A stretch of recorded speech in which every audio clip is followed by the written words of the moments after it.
Welcome to IRG's Health Talk. I'm Tom Hutler along with Shannon O'Kelly, physical therapist and president of IRG Physical and Hand Therapy. And our guest, Dr. William Barrett, orthopedic surgeon for ProLiance Orthopedic Associates and medical director for the Joint Center at Valley Medical Center. Dr. Barrett, welcome back. How you doing? I'm doing great. Thanks for having me back again. Absolutely. Last time you were here, we talked about total knees, but I understand you've been pretty busy and you've got this new design of a knee implant. I wanted to find out, what are you doing? What's going on with that? And more importantly, give us a history before we start getting into this new implant. Give us a history of the total knee procedure and what's going on with the replacement aspect. Sure. Well, early on back in the 1960s, total knee replacements were relatively primitive. We had 3 sizes, very crude instruments. A lot of it was done freehand, and the results were therefore variable. As we evolved through the 70s and 80s, we became more facile with the techniques, got better instruments so surgeons could put these in reproducibly. And one of the things that we found, and often we'd quote patients in the early 2000s, that 90% of people seem to be happy with their knee replacement.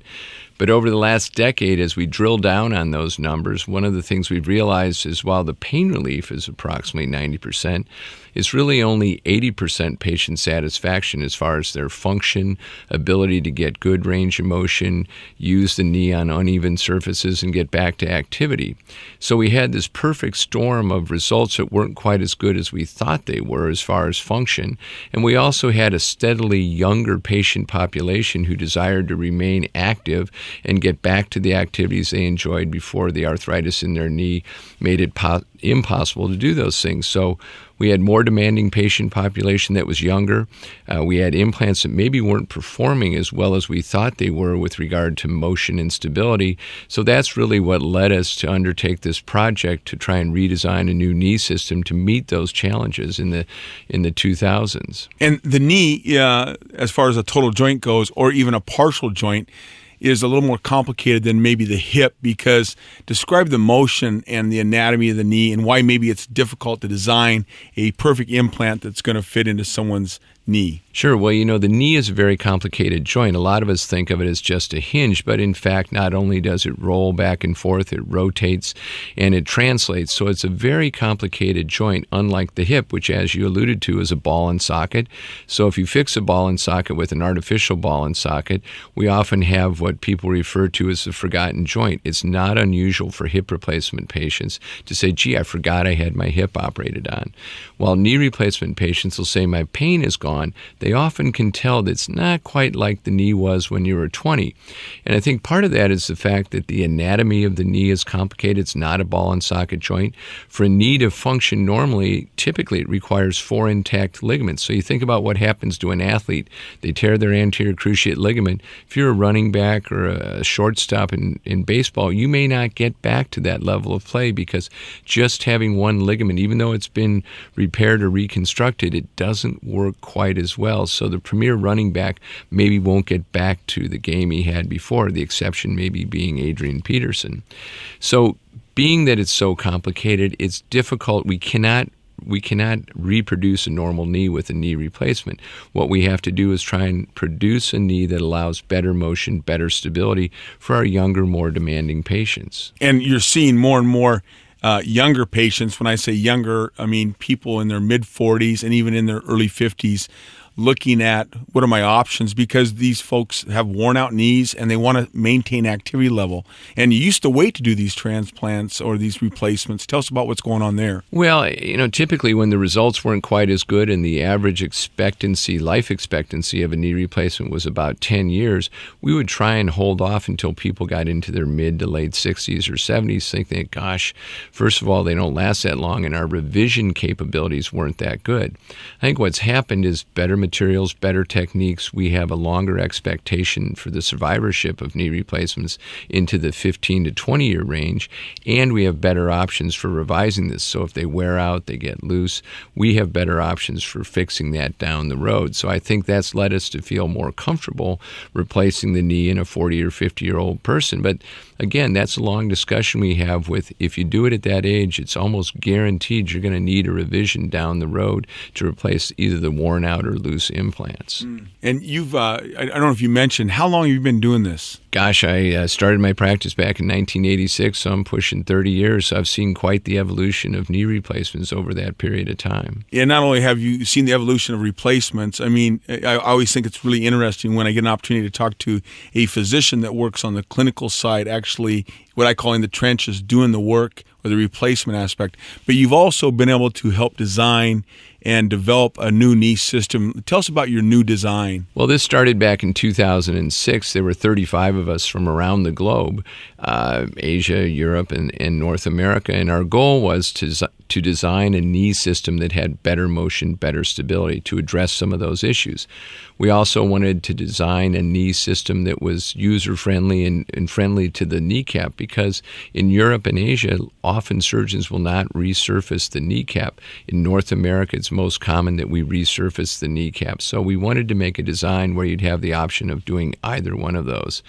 We also wanted to make the design a global knee, so it would fit patient populations not only in North America, but Asia and Europe. And they're clearly different sizes, different bony anatomies. So that was our goal. And it took us about 7 years to realize it. And how we went through this transition, we as clinicians would see certain things in knees. And then we started doing fluoroscopic studies, which is like a motion picture x-ray. And what we felt as a clinician, we'd actually see on x-ray. And then we were able to take that information and reproduce it in cadaveric testing. We had these knee rigs at various universities around the country, and we could reproduce the findings that we saw in the fluoroscopy. And then we got to the point where actually the scientists could do computational modeling. And so instead of us doing one cadaver and checking it, that took a whole day, they could now run thousands of iterations on the computational model, and we could test out these various designs. And so it really streamlined the process. 7 years doesn't sound like it was very streamlined, but we had to go through quite a bit of work to get to a system that we felt addressed the issue of better motion stability, the kneecap, and the global patient population. Wow. And where are you at in that design, and what's the ultimate outcome? Have you come up with a perfect knee or close to a perfect knee? Well, I wouldn't say it's a perfect knee. I think it's taking all the knowledge we had to date, and we've definitely improved the design. And one of the things that was surprising to us as designers is that incremental small changes, even less than a millimeter change in the radius or in the thickness of the implants, had significant impact on range of motion and stability. And so tweaking, if you will, the various designs of the piece on the end of your thigh bone and your shin bone and playing around with different geometry of these implants, we were able to improve motion, improve stability, and hopefully address the issues of longevity. And so that, in association with better materials for our polyethylene or the plastic part of the knee, have given us a lot of hope that this will last at least 20 years, even in these young, active individuals who want to return to cycling and various outdoor sports. Yeah, there's a lot of that need out there, particularly in today's world. I mean, everybody wants to stay active for a lot longer. And I know personally from experiences, patients that are kind of experiencing this quality of life question, their knees are worn out and they want to stay active. I know when they have their knees replaced or even a total or partial, they're really happy because the pain's gone, and they do have pretty good function, but this new design is going to enhance that function, hopefully. Well, we think so, because when we look at this, we as surgeons have the ability to make the knee stable when it's fully straight and balance that soft tissue ligaments around the knee when it's bent about 90 degrees.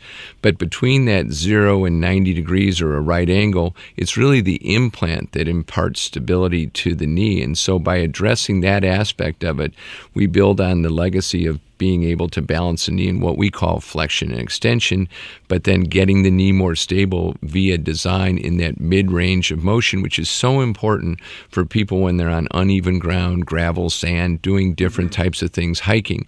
And so that's the difference between confidence and not so much confidence when you're on uneven ground. Most people on level carpet can walk. It doesn't matter what the design or technique is, but it's more challenging when you have to be on these uneven surfaces. Yeah, I want to ask, when you were in your undergrad work and preparing for medical school, did you ever think that you would use medicine and physics so much in your practice? No, every time I sat in a physics class, I wondered what on earth is ever going to become of all this knowledge that I'm theoretically learning. So no, I never saw that coming down the road. Yeah, pretty amazing. Tell us, you said something earlier about the 4 ligaments. Now, when you do a total knee versus a partial knee, tell our listeners, a lot of people I think feel or think that you lose some of those ligaments, but you're trying to preserve the structure and connectivity of the knee as much as possible. Well, it's different in those situations. With a partial knee, you're actually leaving, ideally, all 4 ligaments, the anterior and posterior cruciate ligament and the collateral ligaments. And so all 4 ligaments are preserved. And that's why in many prior studies, partial knee replacements seemed to function better because the knee had all 4 ligaments. With a knee replacement, traditionally, often people who require that have torn their anterior cruciate ligament. So in over half the cases we get into a knee, the anterior cruciate's gone, and the patient may or may not have even realized they hurt their knee and tore their anterior cruciate ligaments. Now, if you look worldwide, about 60% of knee replacements are what we call cruciate substituting, meaning you cut the anterior cruciate and the posterior cruciate ligament, and you substitute it for it with the implant. About 40% of knees use what's called a cruciate retaining, where you keep the posterior cruciate. It turns out this is more of a philosophical, almost religious question in that there's no right or wrong answer. Both designs work very well. Both have excellent long-term track records. So from the standpoint of partial versus complete, the partial preserves the ligament, the complete does not, just because you can't balance 4 ligaments and resurface the entire knee joint. Having said that, 90% of the time patients have enough damage to the knee that they require a complete knee replacement. 10% of people are typically candidates for a partial knee replacement. Okay. I'm so glad you came back with us. I mean, that's a lot of information, great information. If one of our listeners had questions regarding maybe a little arthritis in their knee, May is Arthritis Month, how would they get a hold of you? Well, I'm at ProLiance Orthopedic Associates down in Renton, Washington, and we have our practice at Valley Medical Center. So if you contact either one of those, they can get you directed to the right place. Perfect. Thank you. If you'd like more information on this topic, as well as how to contact Dr. William Barrett, go to ProLianceOrthopedicAssociates.com or IRGPT.com and click on the Health Experts tab.